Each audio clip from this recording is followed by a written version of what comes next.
우리 함께 볼 말씀은 창세기 29장 1절부터 5절의 말씀입니다. 29장 1절부터 5절을 우리 합독하도록 하겠습니다. 야곱이 길을 떠나 동방 사람의 땅에 이르러 본즉 들에 우물이 있고 그 곁에 양 세 떼가 누워 있으니 이는 목자들이 그 우물에서 양떼에게 물을 먹임이라. 큰 돌로 우물 아기를 덮었다가 모든 떼가 모이면 그들이 우물 아기에서 돌을 옮기고 그 양떼에게 물을 먹이고는 우물 아기 그 자리에서 다시 그 돌을 덮더라. 야곱이 그들에게 이르되 내 형제여 어디서 왔느냐. 그들이 이르되 하란에서 왔노라. 야곱이 그들에게 이르되 너희가 나홀의 손자 라반을 아느냐. 그들이 이르되 아노라. 아멘. 지난 28장에 야곱이 아버지 이삭의 집을 떠날 때의 심정이 어땠나요? 아버지를 속인 것에 대한 죄책감, 그리고 복수를 하려는 형에 대한 두려움, 그리고 사랑하는 어머니를 떠나야 하는 슬픔, 확신 없는 차마 발걸음 뗄 수 없는 그런 무거운 발걸음을 가지고 집을 떠나게 되어졌죠. 여러 가지 인간적인 동기들, 마음들, 그것이 야곱의 발걸음을 무겁게 했습니다. 하지만 오늘 1절에 보니까 야곱이 길을 떠나라고 했죠. 근데 이 개역 한글에 보면은 길을 떠난다고 안 하고 길을 발행했다고 했습니다. 야곱이 발행했다. 발행이란 말은 힘차게 발을 들어서 길을 떠났다는 거죠. 무거운 발걸음이 아니라 가볍게 그 발걸음을 옮겼다는 것입니다. 확신을 가지고서요. 왜 야곱이 아버지의 집을 떠날 때는 무거운 발걸음이었는데 지금은 가벼운 발걸음으로 바뀌었나요? 바로 창세기 28장 11절로 22절에 베델에서의 영적 체험 이후에 확신과 소망을 가지고 길을 떠나게 되어진 것입니다. 신자에게 왜 확신이 없을까요? 왜 우리는 자꾸만 나의 생각, 나의 마음에 자꾸만 걸리게 되어질까요? 정말 중요한 베델의 영적 체험을 놓쳤기 때문입니다. 또는 그 영적 체험이 없었기 때문이겠죠. 베델은 무엇입니까? 하나님의 집입니다. 우리가 하나님의 집이고 우리의 모임이 교회죠. 결국은 나의 정체성을 놓친 것이고 또한 나의 삶이 교회 중심, 예배 중심에서 벗어났기 때문입니다. 결국은 이러한 모든 것들이 나에게 사실적인 믿음이라는 것을 놓치게 만드는 것이죠.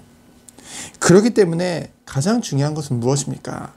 우리에게 베델에서의 영적 체험이 날마다 누려져야 될 줄 믿습니다. 날마다 누려져야 돼요. 이것이 그냥 한 번의 체험으로 끝나는 것이 아니라는 거죠. 베델은 어떤 체험입니까? 먼저 그 환상 중에, 꿈 중에 그 사닥다리를 보게 되어졌죠. 사닥다리는 결국은 하나님과 사람을 잇는 중보자죠. 누굽니까? 바로 예수 그리스도입니다. 우리에게 날마다 누려지고 체험되어야 될 것 무엇입니까? 바로 그리스도 체험입니다. 그리스도가 뭔데요? 그리스도는 우리를 구원하신 메시아, 예수님이죠. 그 예수님이 우리의 죄 문제를 해결하기 위해 이 땅에 인간의 몸으로 오셔서 십자가에서 죽으시고 부활하심으로 사단의 것을 꺾으시고 하나님 만나는 길을 열어주신 것입니다. 그 예수 그리스도 아니면은 이 땅을 살릴 그런 방법을 주신 적이 없어요.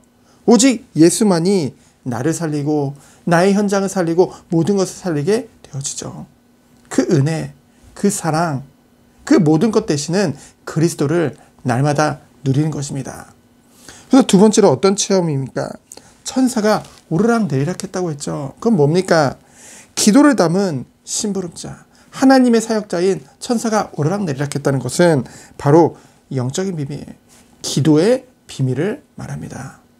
정말 우리가 하나님 앞에 그냥 하나님을 그냥 믿고 그것이 지식에서 끝나는 것이 아니라 기도를 통해서 날마다 하나님과의 깊은 교제와, 그리고 기도를 통해서 날마다 하나님이 주시는 우리의 권세와 그 축복을 누리는 것이죠.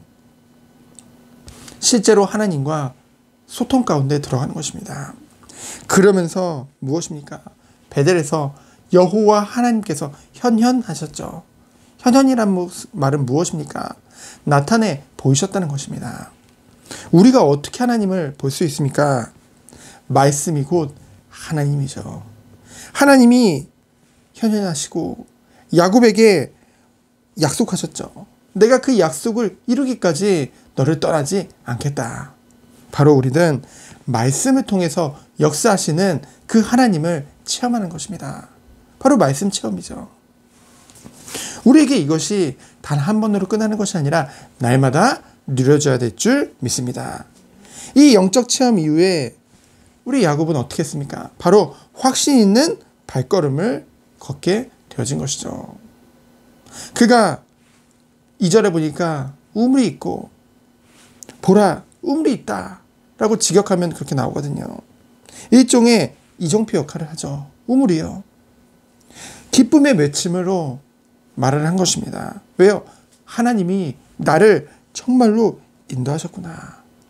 정말 하나님이 원하시는 영적 체험을 하게 되어지면요, 우리에게 오는 응답이 무엇입니까? 이정표가 보이게 된다는 것이죠. 하나님이 우리를 정말로 사실적으로 인도하고 계시는구나. 그것이요 보이게 되어집니다. 그러면서 무엇입니까? 너희들이 어디서 왔느냐? 거기 있던 목자들에게 묻죠. 이것은 무엇을 말합니까? 사람을 통해 내가 어디까지 왔는가를 볼 수 있습니다. 보통 자녀는 부모의 거울이라고 하죠. 그리고 또 배우자 또한 나의 거울이라고 합니다. 왜요? 같이 살기 때문에. 다른 사람에게는 외식할 수 있죠. 하지만 자녀나 배우자를 속일 수는 없잖아요. 왜요? 같이 살고 있기 때문에. 그들을 대하는 마음, 그들을 대하는 중심, 그들을 통해서 나를 볼 수 있다는 거죠. 뿐만이 아닙니다. 모든 사람의 관계 속에서 얼마큼 나의 신앙이 왔는가, 그것을 확인할 수 있습니다. 정말 내게 사람들과의 관계 속에 성령의 9가지 열매가 삶에서 정말로 맺어지고 있느냐. 오늘도 우리가 이 3가지 체험 속에 들어가길 원합니다. 다시 한번 말합니다. 우리는 날마다 그 그리스도의 은혜, 그리스도를 체험해야 되겠죠. 그 사실적인 기도의 비밀을 통해서 이 땅의 모든 영적인 그 모든 것을 움직일 수 있는 그 기도의 비밀 속에 들어가야 될 것입니다. 마지막으로 말씀을 통해서 살아 역사하시는 하나님을 체험해야 되겠죠. 결국 이 모든 것들을 통해서 내가 너와 함께 하겠다. 처녀가 잉태하여 아들을 낳으니 그 이름이 임마누엘이라. 이를 번역한즉 그가 우리와 함께 하신다. 바로 임마누엘의 축복을 누리는 것입니다. 오늘도 이 축복을 누리며 하나님이 원하시는 응답 속에 들어가셔서 정말 주님의 확실한 언약 붙잡고 참된 언약의 여정을 가는 우리 모든 성도님들 되어지기를 예수 그리스도의 이름으로 축원드립니다. 이 시간 기도합니다. 하나님 감사합니다. 하나님이 원하시는 언약의 여정을 가는 우리 성도님들 되도록 주께서 축복하여 주옵소서. 사실적인 영적 체험이 날마다 삶 속에 있도록 주께서 축복하여 주옵소서. 살아계신 예수 그리스도 이름으로 기도합니다. 아멘.